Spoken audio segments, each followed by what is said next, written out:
तुम दोनों दोस्तों के साथ तो मेरी जिंदगी इतनी अच्छी है कि क्या बताओ कितनी अच्छी है। अरे भाई, अब दोस्ती की है तो जीना मरना सब साथ में। हाँ, अरे अरे यार सुनो, जल्दी से एक बियर और ऑर्डर करते हैं ना, एक आखिरी, और उसके बाद ये जश्न यहीं खत्म हो जाएगा।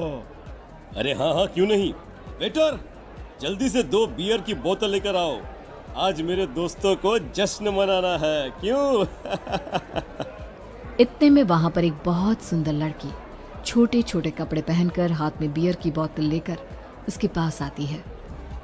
ये लीजिए, आपने बियर ऑर्डर की थी ना, मैं लेकर आ गई।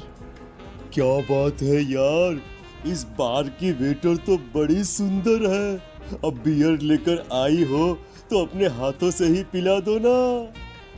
हाँ हाँ, क्यों नहीं, जैसा आप बोलोगे मैं वैसा ही करूँगी। क्या बात है यार, अब तो लगता है रोज यहीं आना पड़ेगा।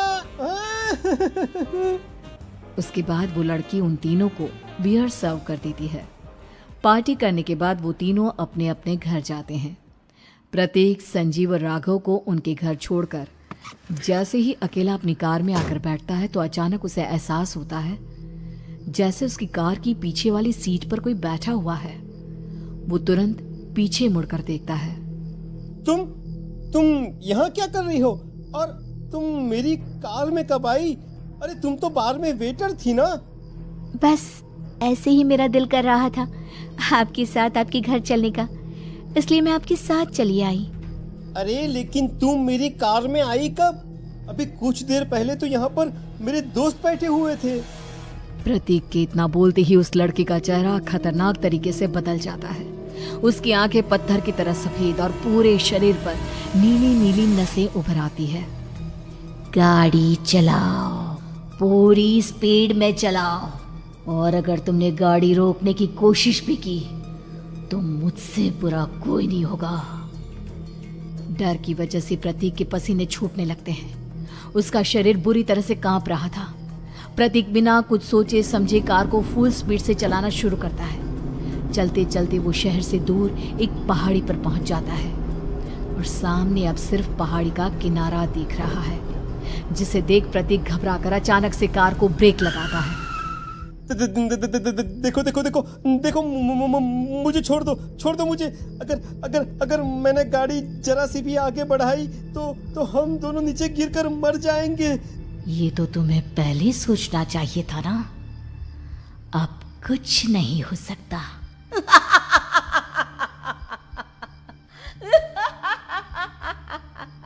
छोड़ दो मुझे। नहीं प्लीज मुझे छोड़ दो। प्लीज मुझे जाने दो। छोड़ दो मुझे। गाड़ी आगे बढ़ाओ। और तभी अचानक से बिना प्रतीक के स्टार्ट किए उनकी कार आगे बढ़ती है और गहरी खाई में गिर जाती है। उसके चीखने की आवाजें चारों तरफ सुनाई देती है।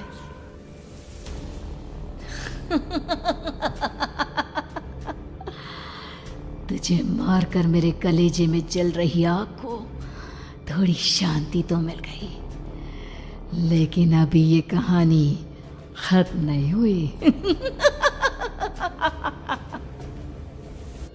और फिर अगले दिन राघव और संजीव को पता चलता है कि प्रतीक की पहाड़ी से नीचे गिरकर मौत हो गई। अरे कल रात की तो बात है यार, हम सब बैठकर पार्टी कर रहे थे, लेकिन मेरी एक बात समझ में नहीं आ रही। राघव शहर से इतना बाहर उस पहाड़ी पर इतनी रात को क्या करने गया था? अरे यार, वही सोचकर तो मैं भी परेशान हूँ। हम दोनों को छोड़ने के बाद तो वो सीधा अपने घर जाने वाला था, और वो आत्महत्या क्यों करेगा भाई?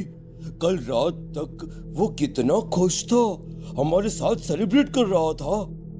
हाँ, लेकिन पुलिस ने तो यही कहा है कि प्रतीक ने अपनी कार को जानबूझकर पहाड़ी से नीचे गिरा दिया और आत्महत्या कर ली। अरे यार संजीव, मेरी तो कुछ भी समझ में नहीं आ रहा है। चल ठीक है, अब मैं अपने घर जाता हूँ। Okay, bye. राघव अपने घर में अकेला था। दोपहर का वक्त था। तभी दरवाजे की घंटी बजी। कौन है? अरे 1 मिनट रुको, अभी आता हूँ। राघव ने जैसे ही दरवाजा खोला उसने देखा कि सामने एक बहुत खूबसूरत लड़की खड़ी हुई है। कौन है आप और यहाँ किससे मिलने आई हैं? देखिए ना, बाहर बारिश शुरू हो गई थी, मेरी गाड़ी खराब हो गई है। आपका घर नजर आया तो सोचा कुछ हेल्प ले लेती हूँ। क्यों नहीं, आइए ना, आइए आइए। मेरे कपड़े पूरे भीग चुके हैं, क्या आपके पास टॉवल मिलेगा प्लीज? राघव अपने बाथरूम से एक टॉवल लाकर उस लड़की को देता है। थैंक यू सो मच, अब मैं चलती हूँ। अरे इतनी क्या जल्दी है? आप चाहे तो बारिश रुकने तक यहाँ पर रुक सकती हैं। हाँ। लड़की ने पलटकर राघव की तरफ देखा। नहीं, मुझे जाना होगा, मेरा काम बाकी है। और वो वहां से चली गई।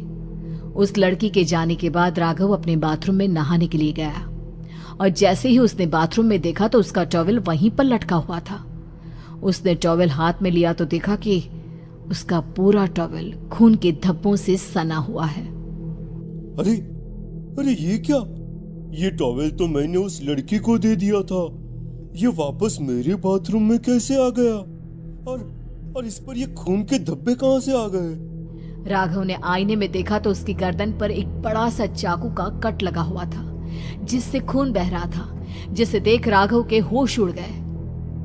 हाँ, अरे ये क्या? मेरी गर्दन इतनी ज्यादा कटी हुई है और मुझे दर्द भी नहीं हो रहा है। ये क्या हो रहा है मेरे साथ? राघव घबराकर बाथरूम से बाहर आया और अपना मोबाइल उठाकर उसने संजीव को फोन लगाया। संजीव जल्दी से मेरे पास आ जाओ। मुझे लगता है कुछ बहुत बड़ी गड़बड़ है, जल्दी आ जाओ।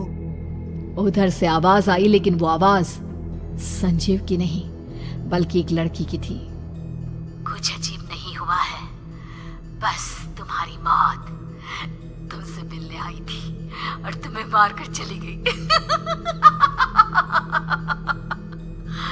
अब तुम इस दुनिया का हिस्सा नहीं हो राघव, इसलिए तुम्हें अपनी गर्दन के कटने का। सुनने के बाद संजीव के होश उड़ गए।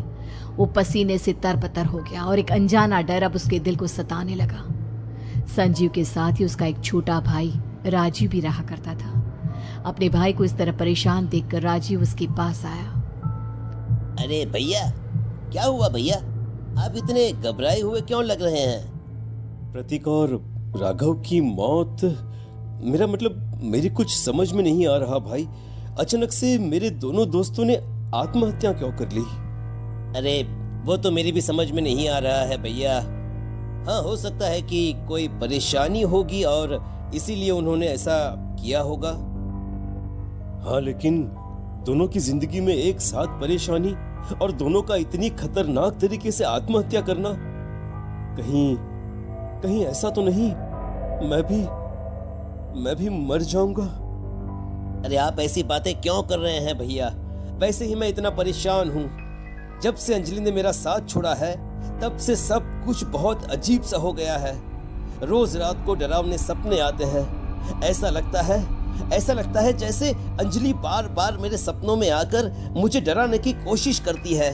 अंजलि का नाम सुनते ही संजीव की आंखें फट गई और उसके गले में आवाज अटक गई। उसके चेहरे पर घबराहट साफ नजर आ रही थी। कौन थी वो लड़की जिसने प्रतीक और राघव को आत्महत्या की आड़ में मौत के घाट उतार दिया? और कौन थी अंजलि जो बार बार राजीव के सपनों में आकर उसे डरा रही थी? अंजलि का नाम सुनकर संजीव इतना घबरा क्यों गया? इन सवालों के जवाब जानने के लिए देखिए इस खतरनाक कहानी का अगला भाग।